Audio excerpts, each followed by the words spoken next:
The Asavari, is that correct? Asavari. Asavari, and what's your name? I'm Siddarth. I'm the co-producer on the film. Okay.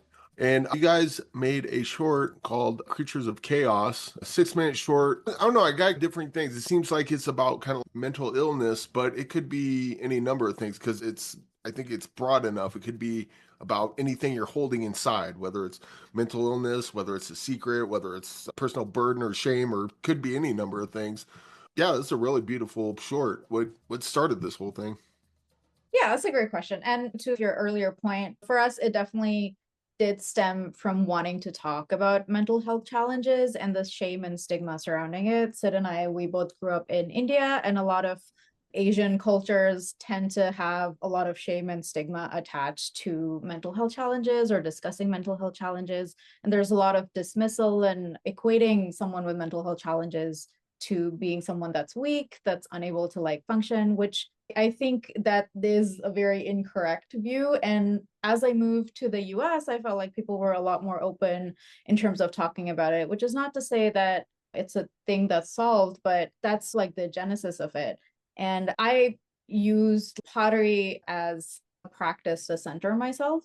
And the original sort of creatures of chaos that were created, they were pottery creations. You see some of them behind us right now. So for me, pottery was a practice where I was like dealing with my own mental health struggles and my own challenges. And I did a lot of pop-up shops where I was retailing some of my pottery creatures and had a lot of conversations with people. And they were like, what is this? How did you make it? Why did you make it? And then through those conversations, we felt like there still is like a huge need to talk about mental health in open, safe spaces. And a big part of destigmatizing mental health becomes easier when you have vulnerability and share it with community. So the reason why we wanted to make this film was to honor healthcare, mental health grounding practices or coping practices, and also showcase the importance of community and being vulnerable with each other to help destigmatize these ideas. So for us, it came from that sort of standpoint.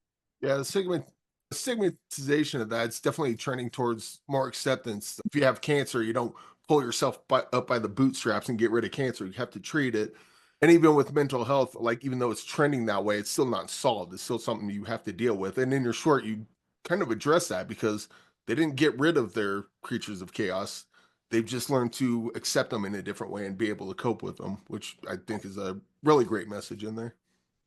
Yeah, for sure. And I think maybe Sid can talk about this very much. Like our choice to leave them nameless and allow space for people to project their own experiences onto them was very Yeah, intentional. because I think to your first point, Eric, like we wanted to leave, not just leave the creatures, because a lot of times it can just be a feeling, right? And it's not very easy and neat and tidy that, oh, this is such and such feeling. So we wanted to leave that space for the audience to superimpose their own kind of feelings to, and also not, it's not like a clean cut solution of, oh, step by step do this and you're solved. So a lot of like intention went into the production side of things for like how we wanted, because everyone, we're all shaped by our experiences, no matter where we are from the world, especially with a lot of, like you said, it's very topical, the subject matter, but also we wanted to leave that space for everyone to be able to take their own nuance from the film.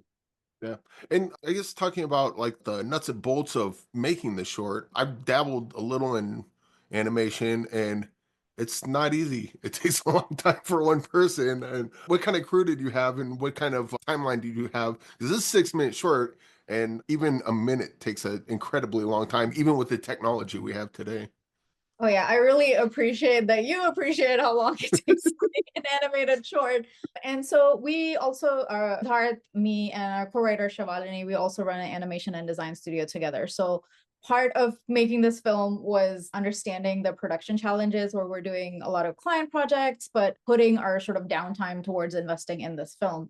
But in terms of the crew, they were folks that we work with on a regular basis. We work with a lot of artists on a variety of projects.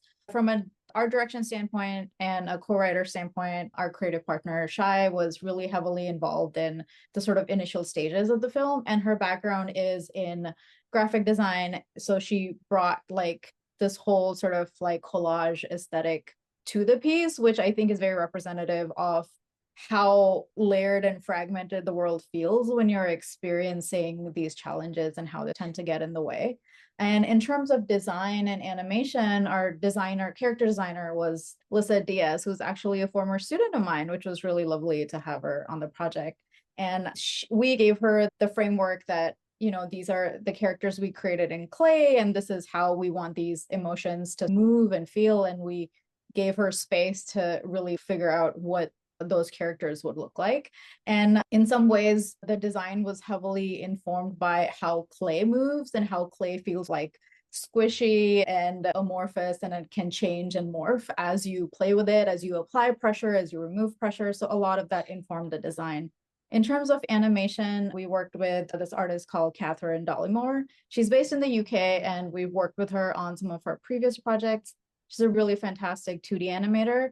And she's really good at animating like blob-like characters. So we thought she would be really perfect for something like this, where the characters tend to bend and deform, and the humans also like crumbling under the weight of those characters, like bend and change shape. So there's a lot of squash and stretch, and she does a really great job with like doing animated pieces that sort of defy regular human anatomy. So we thought she would be like a really great choice for this project. Sorry, go ahead.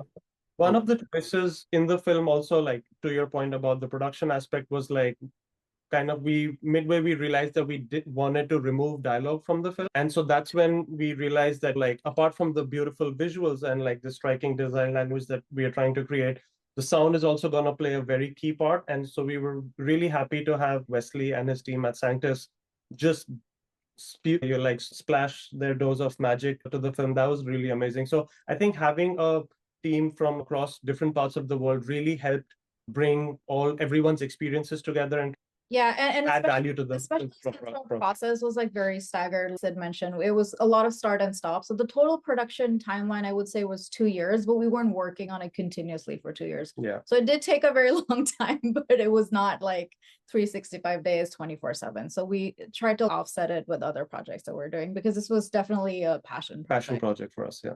What was our workflow in terms of pre-production to the final image? Because obviously when you shoot on a camera, you know what, this camera angle is not working, let's move over here. You can't do that in animation. You have to destroy everything you did and then build it all up again. So you want to do like storyboards or some sort of pre-production. So when it comes time to do the tedious work, like this is going to be the first and last time we do this. But like, what kind of pre-production process do you have in terms of that? That's an amazing question, because I think especially for the animation pipeline, I think it's always like the more stable, like you have everything pre-edited out and all the storyboards in place. So our original idea for the film was we wanted to do it in augmented reality. And we actually wanted to use the physical clay pieces that Asavari had created in the real world and have these amazing landscapes. But I think I'll hand over to you, like how that shifted was like a very interesting. Yeah, so we wanted to do animated characters first and then use like the environment around us to shoot and to bring a little bit of the live action workflow into it. But what we ended up seeing was that was creating a lot of visual limitations, and the film wasn't having the same kind of like visual impact that we wanted it to have. So we did something that you should never do in animation, is which we took our animated characters and then we built like backgrounds around them, which is, while I'm teaching, I'm like, please never do that, because that's like a terrible like production decision. But in some ways, like us having to do that led us to this sort of like more collage style, like layered, fragmented type of visual style, which, we had to do. We couldn't draw around the characters and have it feel that way. We ended up with a collage style because it helped both our sort of visual intention and also helped our production process. So what we ended up with was actually something that was far more true to the subject matter than we had originally set out to do. And in some ways, the process that we followed was also very similar to the process you have when you're coping with mental health challenges. You take a couple of steps forward, you take a couple of steps back, you blow everything up, you come back and you piece it back together. So in some ways it was like very meta, the way we like executed our production process. So it's a good learning experience, but yeah, that was like our workflow a little bit. What's a release schedule for something? Because I can't imagine that this is playing in wide release in theaters. But at the same time, I can see this as like a great, because Pixar always has like shorts at the beginning. Like I can see this as like a great pairing with something like Inside Out. But was there a release schedule for Creatures of Chaos? I think for now we're definitely looking at festival runs, especially community focused festivals, and also doing like impact focused screenings, because the larger purpose behind this particular project is to spark conversation, especially amongst communities where these are difficult conversations to have. And what we've noticed in some of our initial friends and family screenings is that people are more likely to talk about something when it's externalized and when it's not them personally, but it's like out in the air. So that's something that we hope to do a lot more of. And in terms of like how we want to continue to expand on this story, we really want to do a storybook, like a picture book, and possibly even do board games to take this world building and take it to the next level and continue to have these creatures as functional part of people's lives. That's something that we did with the pottery as well, where these creatures are now living in people's homes and making like intense eye contact with them. So we want to take some aspect of our storytelling and bring it into people's homes. I love board games, so if you need a play tester, I'm your guy. That's great. But yeah, this is a wonderful short, and I hope everyone, I wish you all the success on it. Probably leave you guys with this. Just get a movie recommendation from each of you, and just something that really touches you or you really like that no one ever talks about. Oh, wow. Movie recommendations. I feel like this is not something that everyone doesn't talk about, but it's definitely one of my favorite films. It's an old film. It's called Persepolis. And it was based on a graphic novelist, Marjane Satrapi, whose work I really love. So that is definitely one of my favorite films. It's definitely like something I like. Her fluidity between the graphic novel medium and the animation medium is something that I really aspire to achieve with my own work. Nice. Yeah, my niece, her teacher watched read the book or graphic novel or whatever it was based on, and then they watched the movie for a class. And my niece came home and told me about that. I'm like, you got a cool teacher. That's awesome. That's so great.